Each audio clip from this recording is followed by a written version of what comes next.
You've just entered the law offices of Quibble, Squabble, and Bicker. If you've come for actual legal advice, you need to turn right around, honey. You need to get out of here, 'cause you ain't gonna get none of that. They quibble, and they squabble, and they bicker. But if you want to hear meaningless opinions, this is the right place. They got plenty of that. Stuff that makes no sense at all. They go off on tangents. It's crazy talk. If that's your thing, keep listening. They'll keep talking. Oh no no, oh no no, it's another episode of the Law Offices of Quibble, Squabble, and Bicker. You've entered the Law Offices of Quibble, Squabble, and Bicker.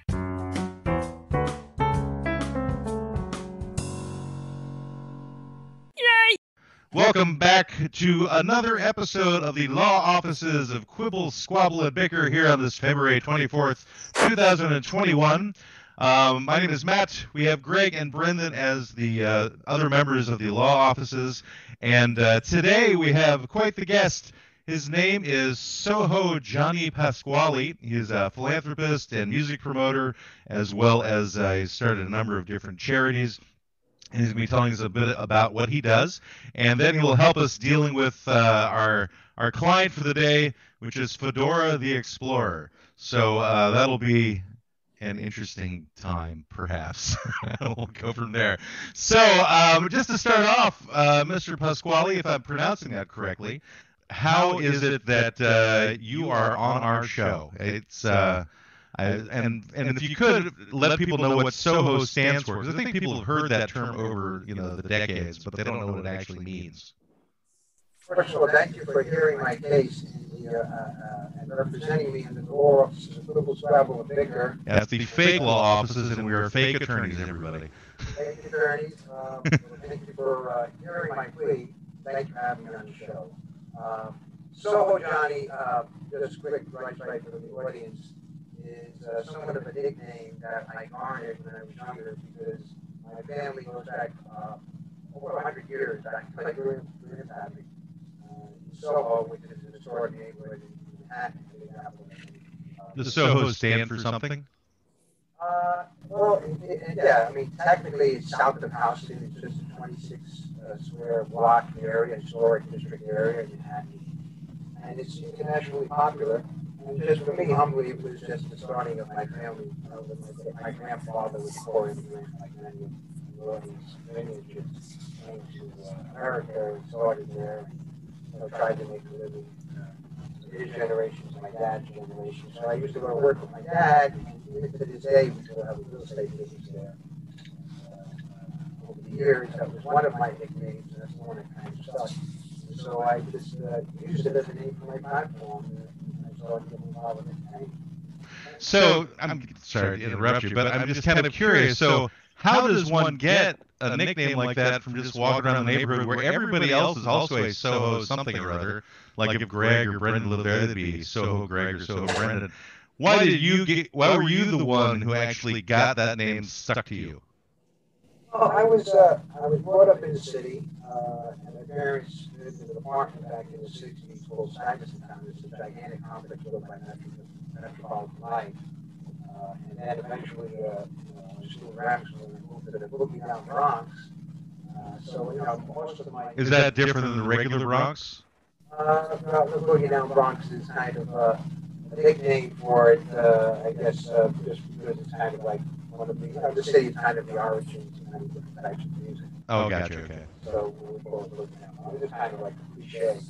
But being brought up there was kind of a second education for me, a gift, because all this, it's a melting pot within the melting pot of New York City, all different diverse backgrounds and ethnicities came together and went together. Without the rest of the education. Yeah, man, I think I would have been more Boogie Down Brendan than SohoJohnny. Soho Brendan just doesn't roll off the tongue like SohoJohnny, but Boogie Down Brendan, I could have lived with that, Wait, what was that giant, oddly sexual device you just... Oh, it's a cane. Okay. He also sexual. Johnny also doubles as the penguin on the weekends. Goes after people with that cane. I never forget Burgess Meredith. Wasn't it Burgess Meredith? Yeah.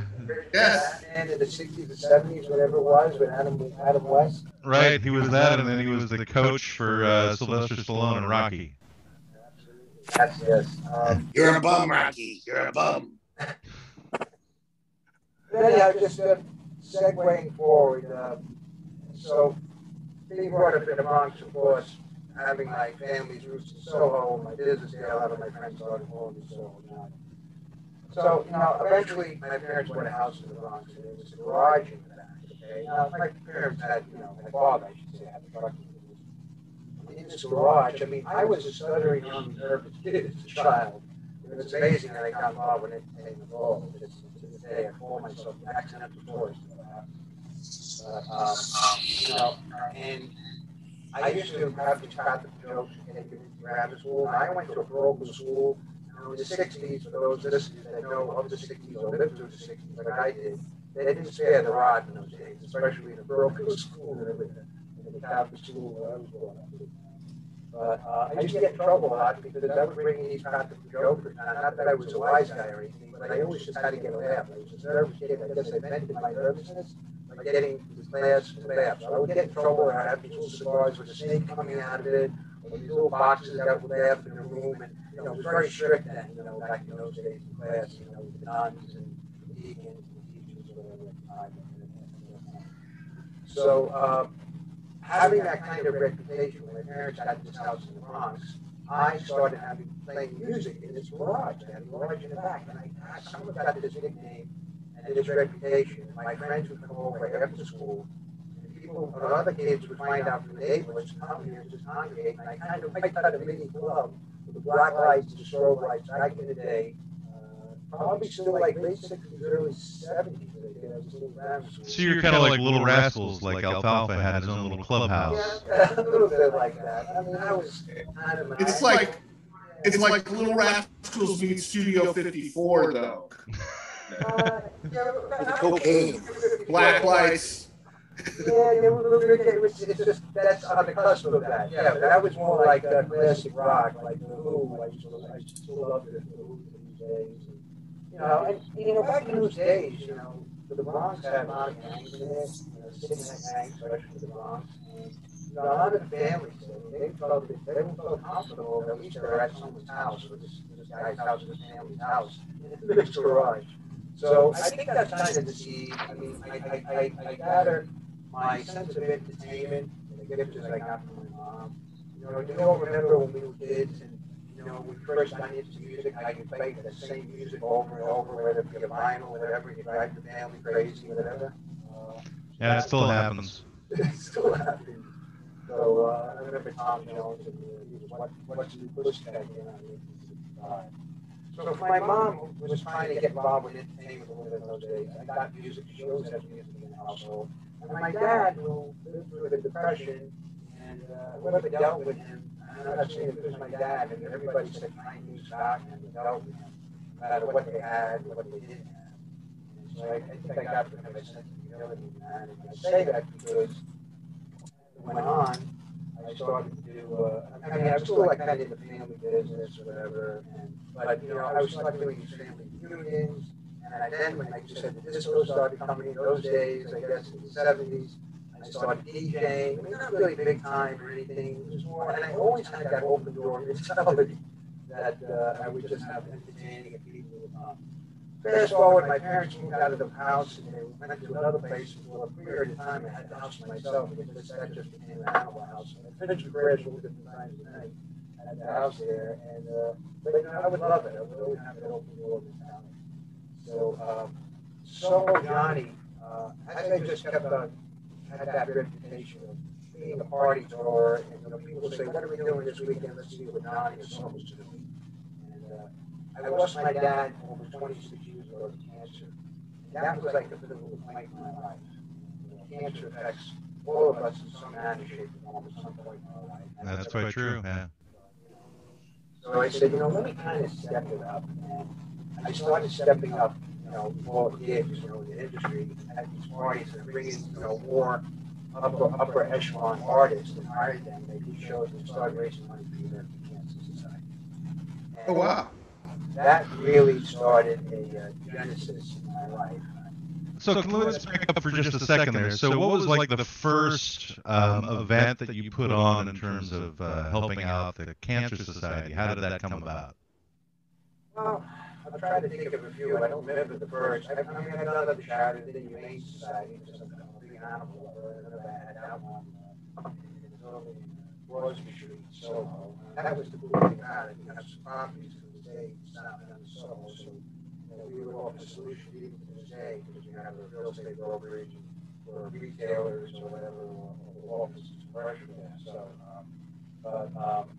So we did something for the Humane Society. I don't know how many years ago that was, and that was really a trip. I had Johnny Rocks, who's a pretty well-known DJ, great guy, and we had a party. I remember it was like, I'll tell you an interesting story. It was for the Humane Society. Now, I remember it was in the dead of winter, so it was freezing cold in New York. People would come to this party, and I remember a couple of ladies with fur coats, okay?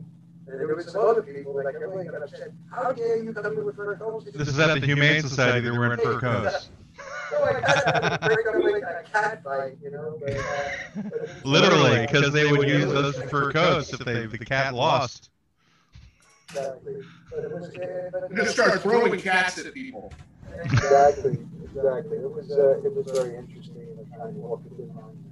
But you know, arrogant kids. Like one comes to mind that got a lot of notoriety. This was, I mean. So at the American Cancer Society, were people coming in and smoking? They were wearing cigarette coats. Yeah.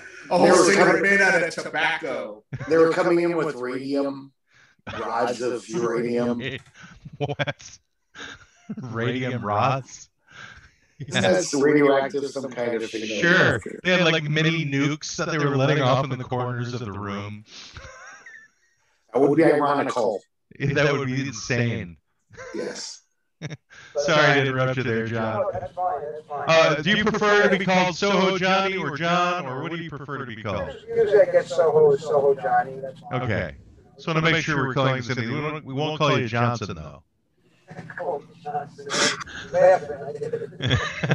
I figured we were around the same age. You'd get the joke. So listen, I mean, we do a great show. And by the way, guys, this is really not about me. Like I said, I'm an accent before, and this has been a journey for me. It's a blessing to have all these people that are surrounding me. I love to do these charity shows. I call music the tie that binds us all, right? Because there's no diversity, there's no nothing, you know. As long as you're not there to hurt anybody else, you know, you're welcome to the house. So, I combining music with charity and the performance on the stage. Like, I'm a performer myself. I get on the stage and I perform with the artist, and I do my own songs or whatever, which I'm producing now. And kind of all these doors open. It's not like I thought I was going to do this when I was younger. So let me pick a show. Let's say 2019. August 2019. I did a show, and it was an all-day festival. I had daytime and outside circus tent, and nighttime is inside the tent. Was this in Manhattan or in Soho? Actually, in Stamford, Connecticut. Okay. Over an hour drive. Okay. A big outdoor area. It was the summertime, so it was nice and warm. And so many of you remember, the great Danny Terrio had the blessing of him hosting it. He was the host of the Dance Fever back in the day. That's great. That's actually Greg's idol. Yeah, I love Danny Terrio. I watched it religiously every week. He was great. He was fantastic. Well, Greg, tell him why you watched it every week, Dance Fever. What was it about it, Greg? Well, to be honest, there was no pornography when I was a young boy, and so I would watch it for the hot girls dancing. That was my porn as a 12-year-old. That and Benny Hill. Wow. There you go. Why did I miss Dance Fever? I had no idea that it was 12-year-old pornography. There were some hot girls on that show. I just thought it was bad musical choices, but no, I was wrong. Yeah, I didn't really like the music that much. I just liked the girls. Benny Hill was great. He had some beautiful ladies on the show. Imagine if they'd combined Benny Hill and Dance Fever as a show. They would just play yakety sax every day. Not a bad idea. Benny Fever. It'd be Benny Terrio instead of Danny Terrio. Yeah, we had a blast. I mean, we had like the original artists, Heat Wave, Tavares, Sharon Brown, Monterey, had Monty Rock the Third. He was the DJ, Saturday Night Fever. He did Get Dancing, like this sort of Texas and Sex, all that's all. Double Exposure, Instant Funk, Arnold Carmichael, Terry Rosario, Harold Melvin's Blue Notes, Jimmy Bullhorn. Oh, you had Harold Melvin and the Blue Notes? Was Harold Melvin, he's late Harold Melvin. I was going to say, I thought he passed away, so, right. Nice. Actually, Trudy, his daughter Trudy, late Trudy, was attracted to the Trudy as well. And we had Constantine Morales. He's not really a disco guy. Was he like from American Idol or something? Rock of Ages, yeah. Okay. Powerful voice he came out to support, so we just had a great time. And I'm up there performing with the artists, singing and dancing, and choreography with the girls. That ain't local, that passion with the audience is like, that with charity is, that's just to keep putting in. You say you're an accidental tourist, but some of these things sound very deliberate. It's like you put yourself into the middle of those things. And I got to say, that jacket is not an accident that you're wearing.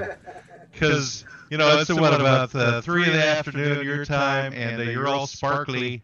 And what was the thing you just showed to the camera? It was like one of those... Disco ball. Disco ball. I thought it was like a gobstopper. I thought it was a 20-sided die. We're all going to reveal parts of our character we don't want to talk about. Only if he rolls a 20. Nat 20. Critical hit.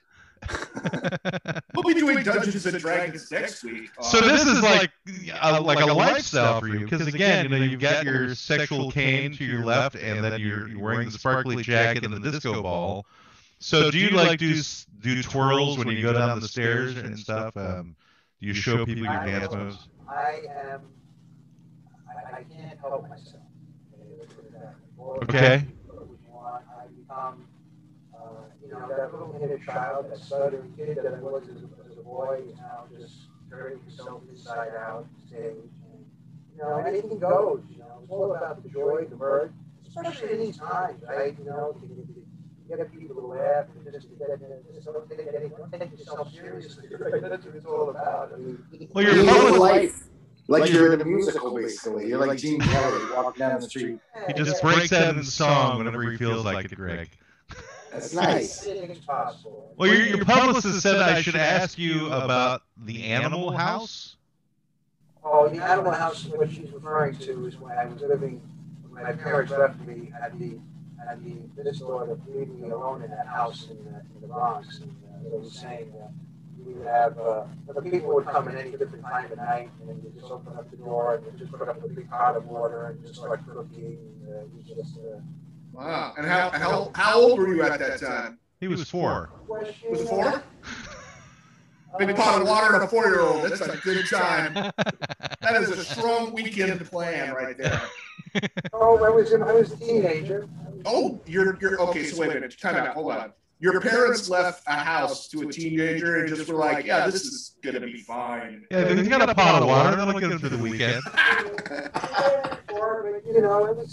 Listen, I tried to keep it real, but I just had that seed in me of always wanting people around and just always having a good time. It's just very, very pure and simple to me. Well, it was like mainly people from your neighborhood, right, who would be coming in. Neighborhood, friends, whatever, and I always wanted to. I would always have that open mentality. Yeah. Yeah. Well, I mean, obviously that served you well because you've been able to put that energy into some very wonderful events to like help out some very charitable causes. So the American Humane Society, American Cancer Society, and so is SohoJohnny the brand? Is it now specifically for putting on musical events, or is it different kinds of events? Excellent question. It's becoming an all-encompassing entertainment platform. SohoJohnny.com, SohoJohnny.com. The email list there. But we represent artists. Of course, we produce shows. I mean, there's the business part of it to make money, but I've made a conscious decision a long time ago to always be some charitable aspect of it because I think it's important today. I think celebrities, the true definition of celebrities, the higher definition of celebrity, I would say, people that are entertainers, actors, all great. But when they use that platform to give back in some fashion, I think it makes them kind of like a double celebrity. So I always try to make that a little bit part of what if you ever want to branch out into fake legal advice, talk to us. We've made a lot of success with that. We can pretend we know what we talk about because we do that regularly. Greg has some similarities with you. So for one thing, he's from New York also, and his father's name is Pasquale. And my brother's name is Pasquale. Ah, and I think, are you in Westchester, SohoJohnny? Westchester County. That's where Greg is from too. He's from Westchester. Well, I'm from Putnam. Okay. My mistake. My mistake. We can't see Greg. We can only see his Hulk poster right now. I know because I can barely hear Johnny, and so I got to hold it up to my ear. Poster. There's the man right there. Yeah. Walt Disney, Stan the Man. Now, your publicist also said that you're in a comic book. I'm, yes, we have a SohoJohnny comic book. I call it the Mandate for Humanity first issue. Do you have superpowers in it? Yeah, it's really a trip. And there was 3 kind of mentors. I don't know if you know the comic book aficionados that are listening to us, but Greg is enough for all of us. Yes. There's another character, remember Shazam, Billy Bassett, Yeah. Shazam gets power from this like 3 godlike Mercury, maybe I get the name of Mercury for speed, super speed, something super strength. So, so we have 3, Howard Bloom, who's an unbelievable brilliant guy, publicist in his own right for many years, writing so many books and everything. So he gave me 1 superpower. My buddy Scott Page from Pink Floyd gave me another superpower, whom I just mentioned before. Just the magnificent Monty Rock III, who was on Howard Stern and Johnny Carson so many times. He gave me the glitz. And the irony of this, guys, is that I think we were formulating this before the pandemic, right? And the plot is kind of like the world got really, I'm not going to say destroyed, but there was just no entertainment. People were unhappy or people were suffering. And here I am with a couple of my chums, even with Frankie, going out. And I get these powers, and I just bestow people to break them out of their lives and make them appreciate some of those. So that's probably really what it is. That sounds great. So it's the power to throw parties. with his magic sex cane.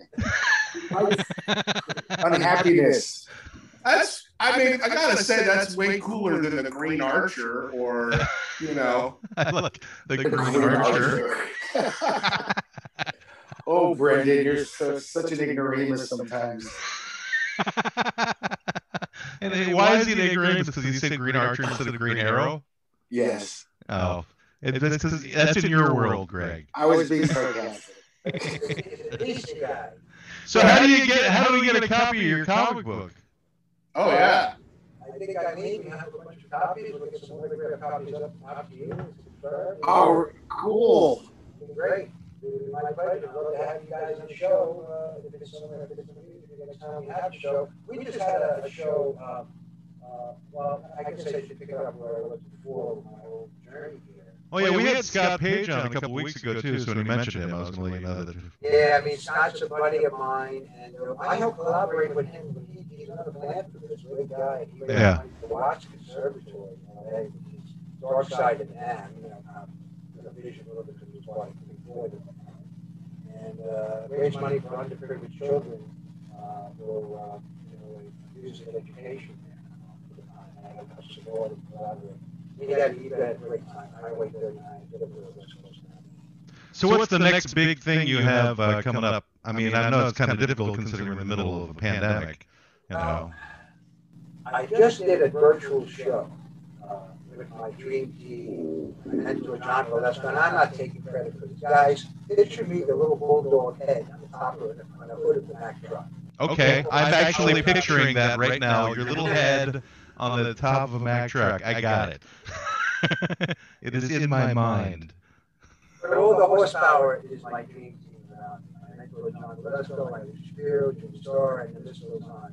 but through all everybody's effort, we did an out 6-hour virtual show for artists all over the world to help support. Because when I lost my mom early last year with COVID. Well, wow, it's very sorry to hear that, man. Thank you for saying that. But just like that, you know, that's just part of life. It's what makes life important. Because if we live forever, then we wouldn't value it as much. But, you know, for me, I just wanted to channel some of that energy into something.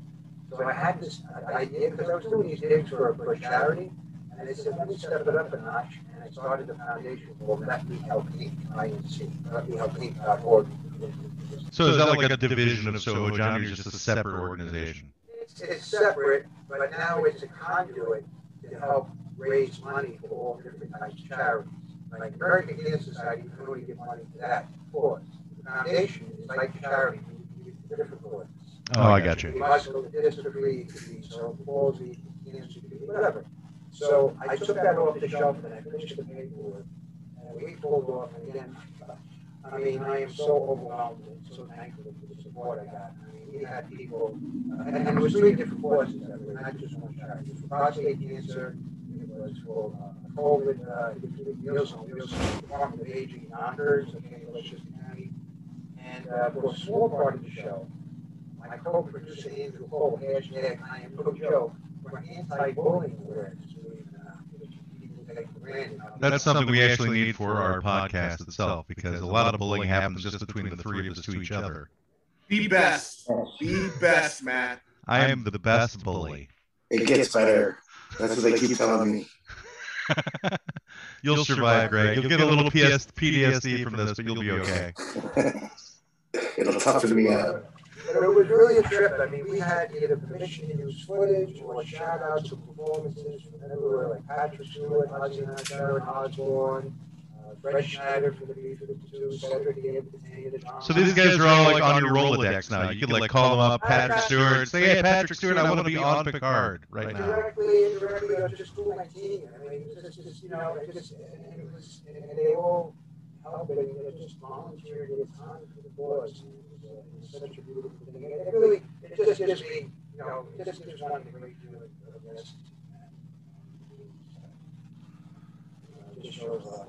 And listen, while we're talking about this, guys, for your fake firm, Purple Bicker, what you're doing here, we're keeping the light on too during these dark times. So this, I take my SohoJohnny hat off to you guys too. You know, that just gave us the perfect segue into dealing with our client for the day, which is Fedora the Explorer. So now we're going to just like switch gears. You can certainly bring up your charities at any point you want. But Fedora the Explorer, I wish I could take credit for that. I mean, I thought I was being clever whenever I came up with the name of the client, but it turns out like everybody and their mother came up with that name long before me. There's even a hat called the Fedora Explorer that you can buy online for everybody. But I want to get into, like, what is the purpose of hats? So you have a hat, Johnny, there. It's part of your mystique, your aura, your mythos, I guess would be the right word for, you know, it creates this mystery about you. But there's hats for all different purposes. For example, like Brendan is wearing his ball cap, and Greg is wearing a toque, I believe. It's hard to tell. Right now, all we see is his hand. Here. There we go. So yeah, I can hear you fine. And so a knit hat. However, I didn't come unprepared, so I do have a number of hats that. So we have. Many people think this is a fedora, but it's not really a fedora. It's more of like a trilby. The fedoras have a bigger brim. I don't know if it's going in and out of space whenever I move the hat around. But this is more like a Panama. This is more like a Panama. This is more like a Panama hat, you know. And oddly enough, Panama hats are kind of made in Ecuador these days. And then we have the bowler or derby, right? I don't know. Yeah, I can't put this on without looking. Anyway, Perfect. It's like Laurel and Hardy. right. And then this is like a hat that just lost a lot of its cachet because it got all floppy as years went on. It's like a But if I wear it, but if I wear it like this, I could be like the old prospector guy, you know, with the thing flipped up. Anyway, but you know, the question is, like, where did hats come from? How did it start? Why did people start wearing them? And then how it evolved, So imagine the original purpose of a hat was to keep the rain off your head. Would you say? Rain, or just to keep the head warm in the cold, and of course then it became a fashion statement. For me, it kind of just took a life of its own with the SohoJohnny persona. Well, but weren't you wearing hats before you became SohoJohnny? Yes, I was. But okay. Fedora hats, just more like the caps, just to stay a little more practical. Okay. Now it's like more like a showpiece here. I mean, I've got dozens of them now. Is that made of leather, the one you're wearing? This one's made of leather. Okay. Black leather. And I have, actually, from the last show when I did the Andrew Cole, I got another cat whose autograph was, it made its way down from Slash. Slash's hat. Guns N' Roses. Yeah. Oh, I thought he said Stash. I'm like, I don't know who Stash is. But I figured, come on, you know who Stash is. It's his You're such an ignoramus, man. Yeah. The green stash. Everybody knows what the green stash is. Is that like a porn film? The Green Stash? What are we talking? Yeah. It's fun. I was going to get you that information to put on my IMDb. The Green Stash. The Green Stash. Yeah. Who is his alter ego? Just out of curiosity. The Purple Goatee. I don't know if your alter ego is actually another superhero. I think it's, but wouldn't that be an interesting take on the superhero genre? Like if your secret identity is another superhero. That's right. You're a crappier superhero is your alter ego. You're the Green Archer. You're not Superman. That's your real superhero identity. Right. Yeah, I started wearing hats primarily because I didn't want to wash or brush my hair. Is that horrible? Am I a horrible person? I think that's actually a common thing, honestly. I think that a lot of people wear hats on the bad hair days. I don't wear hats except when it's cold because I don't really care that I don't brush my hair. And I don't care if anyone sees it. But I don't get hats. Like I only wear hats to keep warm. I hate having something on my head. It's uncomfortable. I don't like wearing hats, but it's freezing. Do you feel that way about clothing as well, Greg? Yeah, I love walking around nude in my apartment in summertime. I'm a total nudist. Thank God for myself. Nobody has to see it. So for those, I think they're all seeing it in their minds right now. Yeah, well, good for them. I actually went back to some old YouTube, now that everything's on, all the shows are on YouTube, and it went back. And there was one, and I must have blocked it out of my mind, Greg, where you were, the whole show had no shirt on. Yeah, it was hot. Oh, yeah, that was a frightening episode, if I remember correctly. I was trying to tilt the camera so it was just shoulders and above. Did we lose Johnny? We lost his video. I see that. I know. Can you guys still hear me? Yeah, we can hear you. Well, I thought maybe we had driven you away, like screaming or something, because we got into like a weird area of conversation now, which I have to admit, that's what happens here. So, Johnny, if it's like 100 degrees in Westchester, humid in summer, do you still wear your hat? Like you like to have that persona? No, probably not. Certainly not a leather one. Maybe just one that would give you some shade out of the sun and some more practicality here. But hat the kind that I become like an extension of myself. So it's funny how that kind of morphed. That's what Panama hats are for, Greg. They're lighter on your head. They actually breathe, and they help actually the heat coming off your skull kind of escape a little bit better. Wearing Panama hats. I think I've worn a Panama hat. Yeah. My Cuban grandfather gave me one. I also have with me a pork pie hat, which for me is like one of the funniest of names is pork pie for a hat. Now, I think it comes from, like this one can actually fit over the headphones a little bit. I like that. Blending into the why is that called? Yeah, why is that called a pork pie hat? It tastes like pork. Is it made out of a pig? If you chew on it, it's exactly like a pie that a pork made. Maybe you turn it upside down and put like the pork grounds into it and make it's like a bundt cake. I don't know. Well, I'm just going to see if I can find like where pork pie comes from, like in other words, why it's called that. But it comes from like the 1940s, and it's very Portland. Well, it was a hat that was worn primarily by British and American women from around 1830 to about 1865. Oh, so it's interesting. It was ladies wore it, and then Buster Keaton started wearing it like in the 1920s. Oh, Buster Keaton is the cross-dresser. He was a hatter. A cross hat. And it's similar to like one of those boating hats, like from the turn of the century, the 19th century, where it was like those wide brims. Those are similar to pork pie hats, but those are like made of straw. But it's not saying why it's called pork pie. All right, what caused them to be called pork pies was the shape and crease of the crown and the narrowness of the brim, which doesn't really explain it unless they're making pork pies to look like hats to sell. It's like here's this food object that you can wear as a hat. But I think pizza would be better as a hat than an actual pork pie. And again, who's making pies out of pork for that matter? I mean, is it like a big meat pie, or is it like a turnover type thing? I want a calzone hat. I do a lot of cooking. I can't say I'm familiar with, a pork pie. I mean, there's like meat pies, but it's usually mince and ground beef, and I don't know. Yeah, we're going to get out of pork. I think they should sell those like they sell like those Hostess fruit pies in the little packages. They should have those little meat pies in the little packages like that you could buy like one at a time. They kind of do. Have you ever had an empanada? Oh, those are great. An empanada is kind of like one of those Hostess pies. Similar. Well, I'm talking about in like the same container where the packaging, where you can just grab it as you're walking by the donuts. Wouldn't that be like a burrito? Yeah.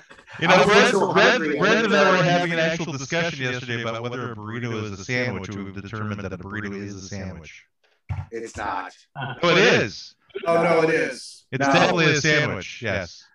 Okay, this is our new client today. We're switching topics. All I'm saying, Greg, is if you say that a burrito isn't a sandwich, you're a racist. You know what? Torta is a sandwich. A burrito is a different thing. You're thinking of a torta. Florida is a America's scrotum. That's what Florida is. No, he didn't say Florida. He said torta. Torta. Like, do you remember pork torta or? You have to explain. Remember, we're not ethnic like you are, Greg. You're gonna have to explain what a torta is. It's a Hispanic sandwich, Mexican sandwich. Yeah. Bread. It's a very different kind of bread. It's kind of like this thick. I don't know how to describe the difference, but it's a sandwich. Well, let me tell you why a burrito is a sandwich, Greg. Because it's a meat product between bread. So that's a sandwich. Right. But it's surrounded by bread totally, so it makes it different to me. No, it still becomes a sandwich as long as you have it within the bread and a tortilla. So an empanada is a sandwich? Yeah. Yeah. If that's made with bread of some kind. Like if it's made with a tortilla, then it's a sandwich. It's you kind of stretching the definition of sandwich. I don't think it's stretching. How was the sandwich invented? It was because that the Earl of Sandwich was playing poker or diddling his maid or whatever it was going on. Yeah, diddling his maid. Wait. He was diddling his maid, and he made a sandwich. He was hungry. So then he asked for he had some meat and they had some bread. He opened it up and he stuck it in between it. So a taco is basically a sandwich, right? Because it's definitely a substance between two things. It's definitely a sandwich. When it's totally surrounded like an empanada, it seems like you created something new. It's something new, but it's a new kind of sandwich. In the subgenre of sandwiches, maybe like the species and phylum. If you opened it up, you could wear it like a hat. I'm just trying to get back to our client because we're like our client's being thrown to the wolves now, just like that burrito will probably be. Johnny, do you think a burrito is a sandwich?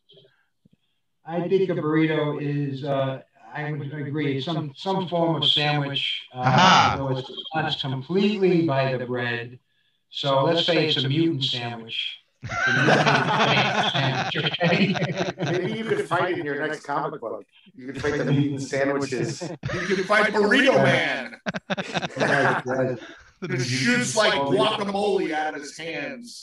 I'm the super tostada. Captain Torta. It's every Hispanic sandwich is made into a superhero. This sounds like a Donald Trump fantasy.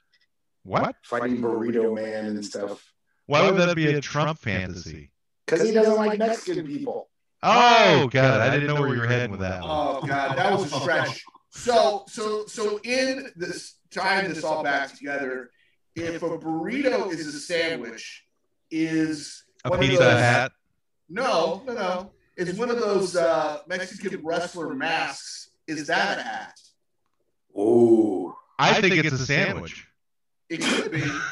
Because if you put it's meat in made it, out of bread. There is meat in it, Greg. It's the guy's head is in it. Yes. So it's like a Mexican wrestler sandwich headgear. Like cabeza. It's a cabeza. So this kind of goes to Greg's principle of if the meat is enclosed within the bread, it's no longer a sandwich. So then therefore a mask which would enclose the head would no longer be a hat. Yeah, it's another thing. It's a new thing. Well, but a torpedo from a submarine will still blow something up, and a depth charge that can blow up a submarine can blow something up, and they're not the same thing, but they're both weapons. So it's kind of like they're subcategories. So a burrito is like a subcategory of sandwich, Greg. You have to look at it from that point of view. So you're saying if I go to Safeway, I could just put a hat on and say, hey, this is kind of like a mask. I don't need COVID free. Sure. Yeah. You see, you breathe on the top of your head. If you have a hat on your head, you go, this is a mask because you don't actually see my face if the hat is on my head because I'm breathing out of the top of my head, Greg. Yeah, that works, Greg, I think, quite a bit. Yeah, actually, you go in there, actually, you want to ask them for a burrito to wear as a hat and tell them that's also your mask. And see how long it takes before they bring the guys with the nets to come in. I'll try that today. Because I'm just kind of envisioning you walking into a supermarket going, can I get a burrito to put on my head like a hat? And I'm not wearing a mask. That's right. Because I have a burrito on my head. So if you're going to get a hat, depending upon the weather, of course, you either want a hot burrito or a cold burrito. A cold burrito? Ew. Well, for a hat. How about a calzone? Is calzone a sandwich? There's no meat. Yeah. No cheese inside the dough. Yeah, I would say that's another version of a sandwich because calzone is like an Italian burrito. Okay. But a calzone isn't traditionally. I'm not Italian, so Green Archer and all. Calzone doesn't traditionally have. It has meat in it, or it could, but it doesn't always. Sometimes it's just cheese, right? I do want to say that Green Archer is Portuguese, so that's why you're not. Right. Anyway, what were we been established? That it's Portuguese? Well, they retconned it in the 2000s in issue number 79. Retconned it? What's retconned? Retconned. That means when you go back and change the origin and say, "Oh, that never happened." Like in comic books. What does retcon stand for? I don't know. Oh, continuity or something continuity. Retroactive continuity. These are big words, Greg. I'll get Green Archer wrong, but I know retroactive continuity. Timeline. Yeah. I think that we will never have possible retroactive continuity on the show. No, I wish we could every episode. I wish we could reset. Just dial it back and just try to become normal again. I'd like to go back and retcon the Naked Greg episode. It's there forever on the internet. It's actually one of the shows that has a lot of views, Greg. Just so you know. Which one is that where he's naked? Sex sells. No, it's not. That would be appropriate, but it wasn't. It would make sense. I forget now. I made it. It was man boobs. Was that the top? That could be a good client, man. Moves. I can tell you that SohoJohnny probably does not have that issue. He looks svelte and in good shape, and I don't think he's got a man boob problem. No, he doesn't. Well, I mean, he's only like 25 years old, so that's probably why. Hey, Johnny, do people ever tell you look like Martin Scorsese a little, like a better looking version of him? And taller. No, I haven't gotten that, but You really remind me of in the that's face. sick of my mind now. Yeah, if you had those glasses, I think Greg's right. Well, I think there's a little bit of the accent because we're both from New York, but I guess there's a slight resemblance. But that's like I see it in the face. that Greg is like looks a little bit like Scorsese. No, I look like I'm DeLuise with a beard. I just put glasses on, but I think I'm faceless still on this project for some reason. So Yeah, if you, I don't know if are you using a laptop right now? I'm using a laptop. Okay, so the lower left-hand part of your screen, you have something which says stop or start video. So it's right next to where the audio is, where it says mute and what have you. So if you click on that button, that should get your visual back up again. I did do it, and I see it's crossed out, and it says start video, and it's on Zoom is unable to detect the camera. Oh, interesting. So there's something going on with your camera connection to Zoom. Did you at least put up a Hulk poster? He can't show anything, Greg, because he doesn't have, there's something going on with the camera. Greg doesn't really understand how technology works, so that's why he asked such a question. Well, I'm talking to you in this calculator thing. I've really enjoyed. I figured it out. I gotta tell you, I've really enjoyed being in Greg's kitchen for this episode. It's better And than watching him smoke. You know, it's, staring at his I'm lights. sorry. I can barely hear Johnny. That's why. I don't know why the sound. I can hear you guys fine, but I can't hear Johnny. oh, there's the owl. Oh, I feel so much more Yeah, oriented. I'm showing you more. I'm showing you more stuff. Oh, thank you. Oh, good. It's good. Johnny's trying to say something. It's hard to hear him right now, though. Hello, it's me. Yeah, I can hear you. So, Johnny. Ground control to Major Johnny. Here I go, here I go, here I go. Put your helmet on. So you said you have many hats. How many hats do you have besides the ones you like, the different jobs you have? But how many hats do you think you actually own? Probably about 30, 35 count up to now. I get a lot of them as gifts now. People give them to me as well. Oh, nice! It's nice to get hats as gifts. Those are, especially if they get the right size. If you get the wrong size, it sucks to get a hat as a gift. Because you have to squeeze your head. And At any of your charity events, have you ever had Men Without Hats perform? Or would you not let them? Would you be averse to that? well, they do the safety dance, Greg, so it would be okay to have them there. Oh, in this pandemic time, yeah. Right, because it's a safety dance. It's One really where topical. you would do like social distancing with men without hats. Yes. But they'd be a horrible client for today because if they're without hats, then they don't fit in with our client for today. Which, Well, yeah, yeah. for everybody to remember is Fedora the Explorer. Fine, you want me to put a hat on? I got a hat on. Yeah, I do. That is, it's so easy to put a hat on. I have like one more hat that I didn't put on yet, though, or I didn't show, which is this one. This is the one that I was wearing whenever I was going gallivanting around the national parks over the summer. It was Is that a gallivanting hat? It is. Very becoming. It is of the hats that you've displayed. I think that is probably the most becoming. I agree with some of It's slightly jaunty at the moment now. If I move it this way, Is that called the mincemeat hat? Is that what they call this? it's That's a pork chop. It's an apple pie hat. It's the turnover hat. It's a quiche hat. It's a Pop-Tart hat.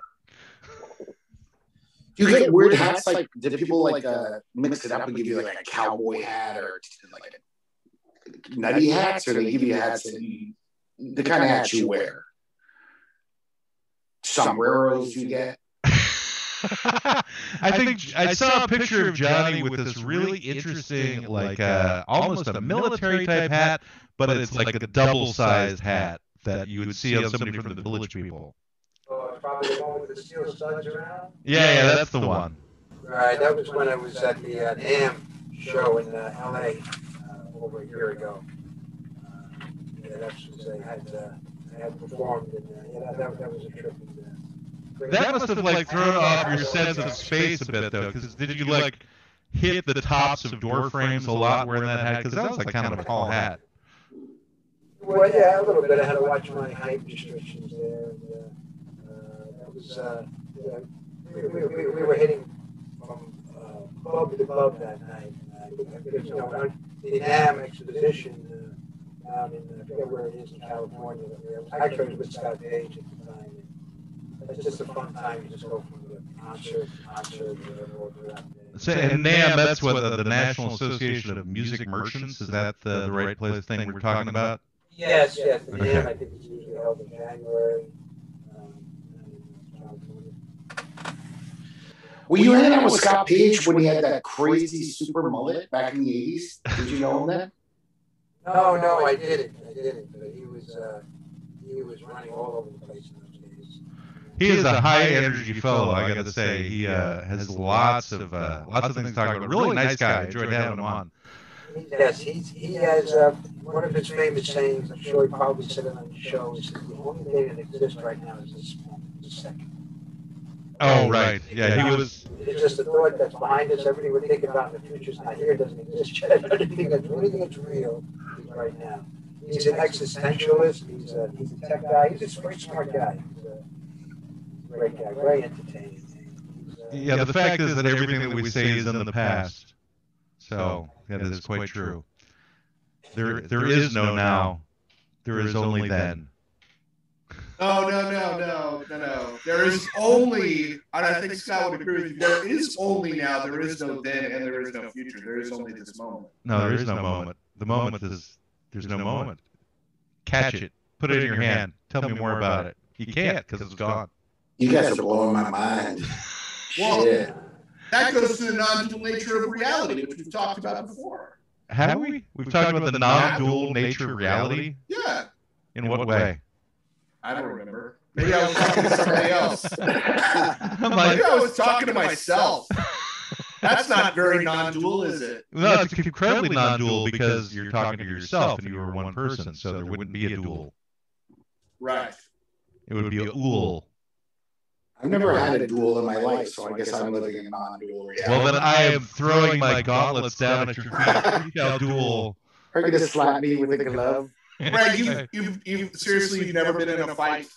I mean, not a duel, but like a fight. No, I've never actually been in a fight in my life. Wow. A real fight. I got a guy knocked me over and basically made me cry, but I didn't get a punch in. This big bully, these 3 bullies just knocked me over and sat on me. That's sad. Greg, Greg, it looks like you're on a boat right now. Your screen is rocking back and forth. I'm getting seasick again. I'm hungry, so I had to go fishing in the pond. Time to start singing some sea shanties. Isn't that a popular thing with the kids these days? I just heard about that. It's all over TikTok. The TikTok witches are all about it. I think Johnny's next charity event has to be with the sea shanty people. Yes. Have you done that? No, I haven't. You have to capitalize on it now before it becomes completely old hat. See, I tied it back in, everybody. Good work. And you could wear a big pirate hat or something, or a fisherman's cap. Yes, he could, Greg. He could wear a sombrero, too, just like you mentioned. Yes. Well, Johnny, we start wrapping things up. Is there one final, we'll be very quiet because you're kind of quiet, so it's hard for people to hear, but one final thing that you want to talk about in terms of what your, what you got planned for the near future? Well, I'm going to be hosting a show called Soho at Night. It's in the works, and it's been kind of on the sidelines now because of COVID, but that's going to be coming out later on this year. It seems we should be going into production. We've got a very, very cool show. One of the artists we represent, a band called Adam Azex. It's a metal, heavy, like rock metal band for children and teens, like Disney characters. And they're great guys. And, wait, they're doing metal for Disney characters? Yeah, metal concerts and music for Disney characters. That's fascinating to me all of a sudden. That's neat. And what we showed John Valesco had suggested is a blind camp for children, for blind kids. And so we're going to put them together, and it's going to be like their charity of choice to let me help. And we're going to do a kick-ass concert probably in the fall to raise money for the kids and have a great time. Well, if you're interested, you feel free to come back on sometime as that's getting together, and we'd be happy to promote it. It sounds like it'd be a great cause and a great show, especially if we get to talk about Disney characters and what instruments they would play if they were in a metal band, because that's like a whole new client for another day. I think we could do. And we won't talk about hats, that's for sure. All I know is that I really see Peter Pan on the mellophone. So. In his heavy metal band. A lot of interesting characters, and we've got some great merchandise coming out, kind of like superhero-ish or the Animax, what they're doing, and kind of like. So this will all be on your website, SohoJohnny.com. SohoJohnny.com. Sign up for our email list. We're on all the usual suspects. I'm not a tech guy, Instagram and YouTube. Let me help me as well, .org. And we're always here ready to hear a shout out from anybody. And, again, it's not about us, it's about us, right? It's not about me, it's about us together. It's all about you. Absolutely. Yeah, we should get your sister involved with that, Greg. She likes to get involved in that kind of thing. She's probably near him. Yeah, she is. She's in Mahopac in Putnam County. Okay, that's not far at all. Well, that being the case, since I just brought up the sister, is usually how we end the show, so we're going to end it just by saying, thanks, Maria. Thanks, Maria. Maria.